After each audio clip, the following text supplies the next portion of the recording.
you? I'm Batman of Earth. I've been stranded here.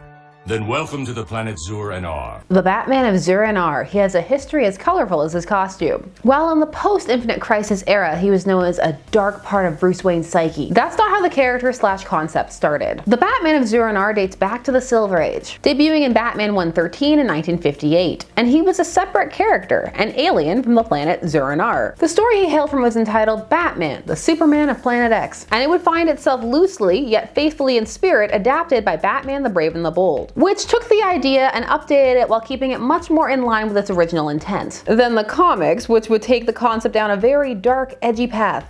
The episode that would reinvigorate the story was called The Super Batman of Planet X, which is a smoother reworking of the original title. It was the 9th episode of the 2nd season and aired in 2010. It was written by Adam Beechin, a writer who had freelanced fairly extensively for DC Comics, and had written cartoon scripts for many different series over the years. The episode was directed by Michael Goguen, and has many fun Easter eggs. But first, just who was the Batman of Zur and Arrh in the first place? Batman, the Superman of Planet X, was the 3rd story in Batman 113, following the Menace of False Face and Batman Meets Fatman, which we definitely need to talk about at some point in some way. The story we're going to be looking at was written by Ed Herron, with art by Dick Sprang, who is one of the strong influences on the animation style of Batman Brave and the Bold. Inks were Charles Paris. Our teaser shows a Batman with superpowers, specifically powers like Superman. The teaser even riffs on Superman's whole faster than a speeding bullet, more powerful than a locomotive. It's not as smooth though. He's far faster than a speeding atomic jet. With ease, he leaps over towering buildings. Ray bullets bounce harmlessly off his chest.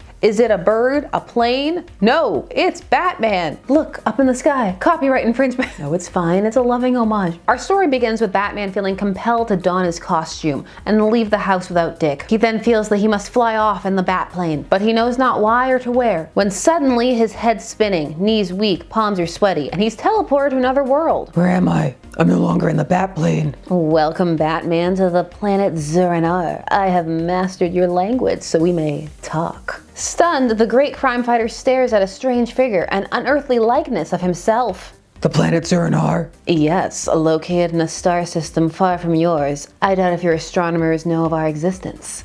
Or our fashion. There it is, the outlandish color combinations that the more you look at it, the more sense it makes. Or does it? It's bold. He is the moment. I brought you here by teleportation. Bodily transmission through space. My world needs you. But that costume you wear, you look like a futuristic version of me. Futuristic. I love it. But that's a filthy lie. Media has taught me that in the future we will all wear monochrome jumpsuits. So this Batman is named Plano, and he is a Batman superfan. He's made his own versions of the Batcave, Batplane, Batmobile. He also has a device called the Bat Radio. And here's the most valuable object in my utility belt, the Bat Radio. It issues electronic molecules that cause controlled disturbances in the atmosphere. With it, I am able to jam atmospheric molecules, even render useless the motors of jet cars used by fleeing enemies. So why did he bring Batman here? Was it just to show off all his nice collection? No, his planet really does need him. For the world is being invaded, and they're going by Superman rules. The different elements in Zur and Arrh, they'll allow Batman from Earth to have superpowers. Plano demonstrates this by shooting Batman with a ray gun. Batman's super strong, he can fly, he's loving it. You're right, here on your planet I become like my friend Superman on Earth. Which is my reason for summoning you, and none too soon. Already the invasion has started. Listen.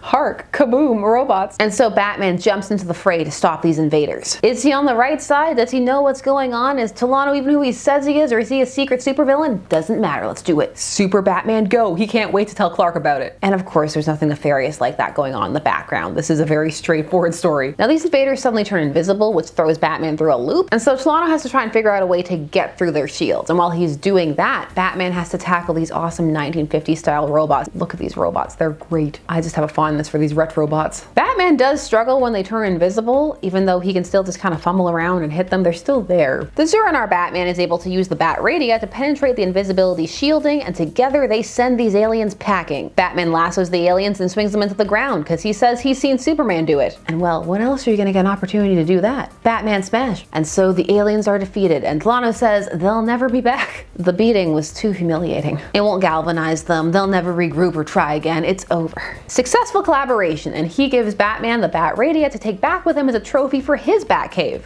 I sure hope he had another one. They part as friends and Batman is returned to his Earth, and he has that new trophy to prove that it wasn't a dream. And that was all they wrote, for the Silver Age anyway. The Batman of Zur-En-Arrh and the Batman Superman of Planet X was a one-time appearance, a fun filler story at the end of an issue, a memorable costume, and one of those fun what if Batman has superpower stories. It was rendered a bit unique in how it was packaged. And so it stood until the mid-aughts. Enter Grant Morrison and the Morrison Batman run. Now, Morrison was no stranger to including references to past eras of DC Comics history, but they are often warped, twisted, edgier, darker, grittier. Running out of synonyms. Sometimes it's in ways that align with the reference's origin, sometimes not. For this one, it's a complete recontextualization. In the lead up to Batman R.I.P., the phrase Zur-En-Arrh begins to appear as graffiti, such as in Batman 655 in 2006. It was all a build-up to reveal the Batman of Zur-En-Arrh. This was one of those arcs where Batman is being torn down and tormented psychologically, tortured. It happens to him a lot. So the Batman of Zur-En-Arrh had a couple of reveals in this storyline. Firstly, coaxed out through the psychological manipulations of Dr. Simon Hurt. It's such a cheesy name and I love it. He too was from the Silver Age, although he didn't have a first name at that point. And his update is in line with the story Robin Dies at Dawn, wherein Batman hallucinates a dead Robin during Hurt's isolation experiments. Rather, those experiments were for NASA. He wasn't a villain in that story, but that story is visually referenced during Batman R.I.P.,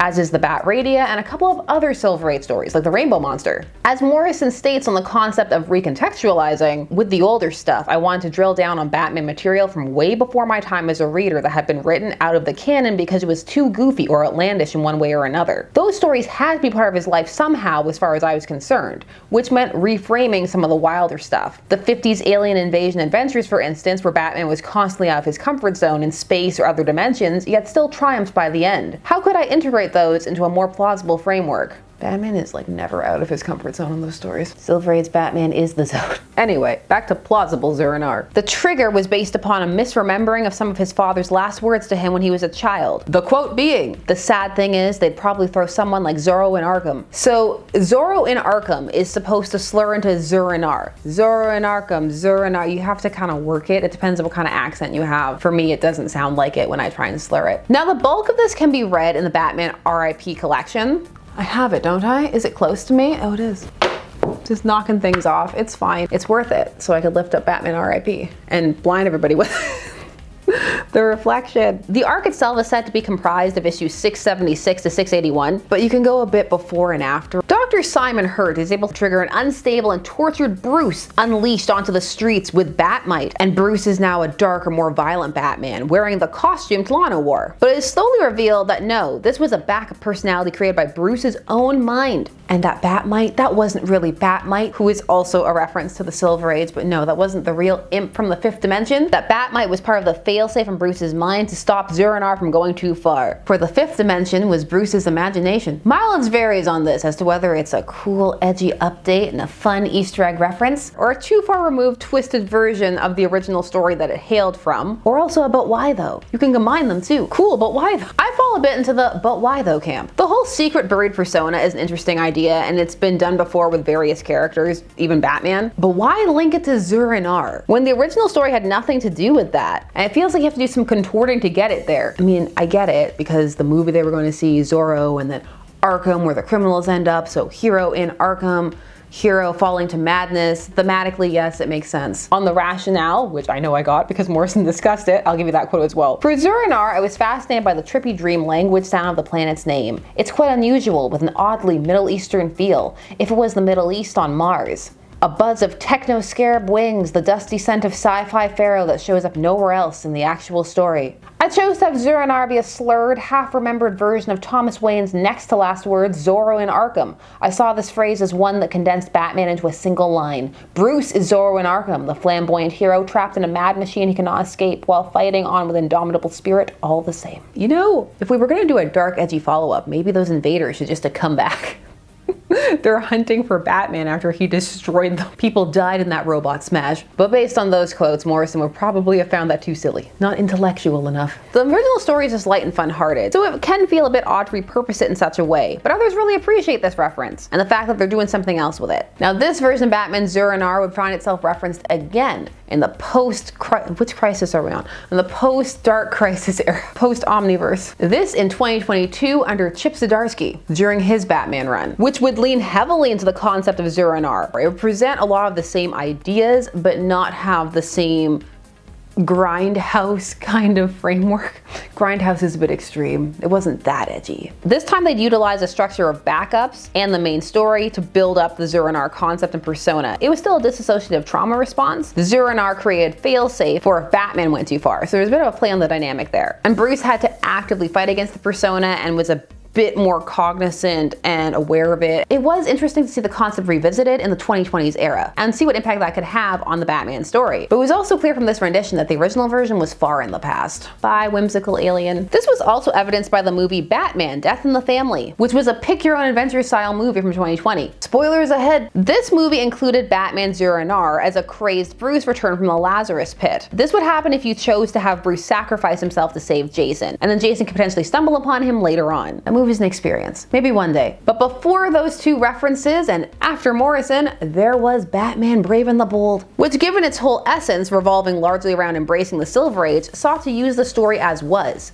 but update it in spirit of its original theme, meaning focusing on the idea of Batman as Superman and playing with those concepts of Superman lore infiltrating Batman. To that effect, the story was reworked into a classic Silver Age Superman drama, but with some fun nods to the 90s DCAU era. So let's take a look at a more Silver Age update on the story. Batman and Green Arrow are pursuing some space pirates, who are kinda late to the teaser opening, but you can get by without it. A wormhole is created during this and Batman is sucked in, which is already a strong start. It gives context to the transport rather than Batman suddenly being hypnotically compelled. It also positions Delano as more of his own character, his own Batman, and less of a fanboy. And some of the coincidences are positioned as parallel thought or because of parallel occurrences in their backstories. Batman's ship is destroyed in the crash, so he's stranded, which gives him a reason to stay there. We then get some fun buildup as Bruce is not aware that he has superpowers right away, but he ends up accidentally using them as he stops a man who looks remarkably like Joe Chill from mugging a family in an alley.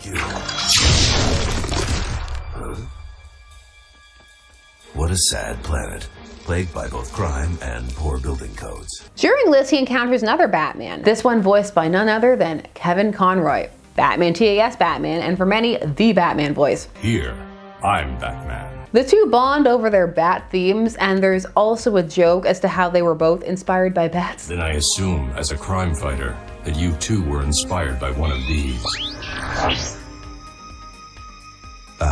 Something like that. This is a fun moment. It's a nod to the window origin, which is a bat flying through Bruce's window being why he was inspired to make a bat costume, but it also gives reasons for Delano's costume coloring, and it isn't mean-spirited. The city they're in is called Gothtropolis, and as one can glean from the name, it's a fusion of Gotham and Metropolis, as are many aspects of Delano's life. Delano himself is a bit of a fusion between Clark and Bruce. He gets summoned by a commissioner kind of allegory, which is Chancellor Gorzon, who's voiced by Corey Burton, by the way, who was Brainiac in the DCAU, but this summoning is very Silver Age Batman via the red phone. But even though he's the Batman of Zur and Arrh, he has a Lex-style villain called Rotul, who was a one-time character in the Silver Age, appearing in World's Finest 91 in 1957, and was shown as a descendant of Lex Luthor, hence the similar look. And it's voiced by Clancy Brown, Lex from the Superman TAS series, and Justice League Unlimited, and other things. But he plays the role a bit differently in this episode. It's a bit more campy and unhinged. It's not that polished, precise, kind of controlled, calculating voice he does in the DCAU. Delano also has a Lois Lane counterpoint who works with him in his reporter job, and that's Vilsi Villar, who's an amalgam of Lois Lane and Vicky Vale, who was Bruce Wayne's love interest, who was also a reporter. I mean, it was a Silver Age, who wasn't? All these smushed references, so fun. Rotul is trying to take over the city with robots, and Batman decides to help and enjoy the superpowers he now has. Looks like I'm robot-proof.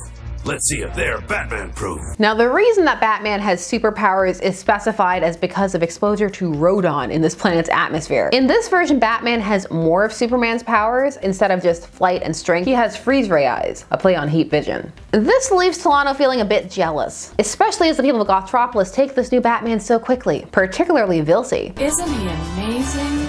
How does this sound? Zurnar's newest champion sets fresh standards for speed, strength, and bravery.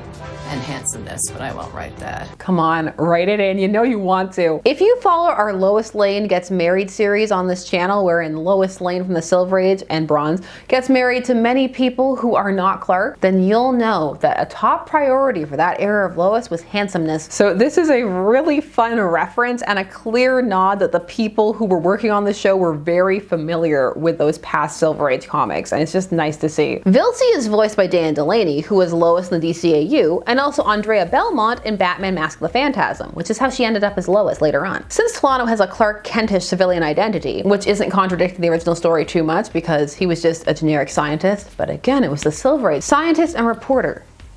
Are there other jobs? Playboy billionaire. Having this characterization of him working for the paper plays more into the Batman-Superman dynamic and also allows Conroy to do his best Clark Kent. And that's interesting and is distinct from how he voices Bruce. No, just lock my keys in my transport. Wow. Sorry about that. Bruce Wayne, Dr. Thorne. Thomas Wayne's son. Did you get my letter? Also, Solano has a butler. It's a robot butler named Alpha Red.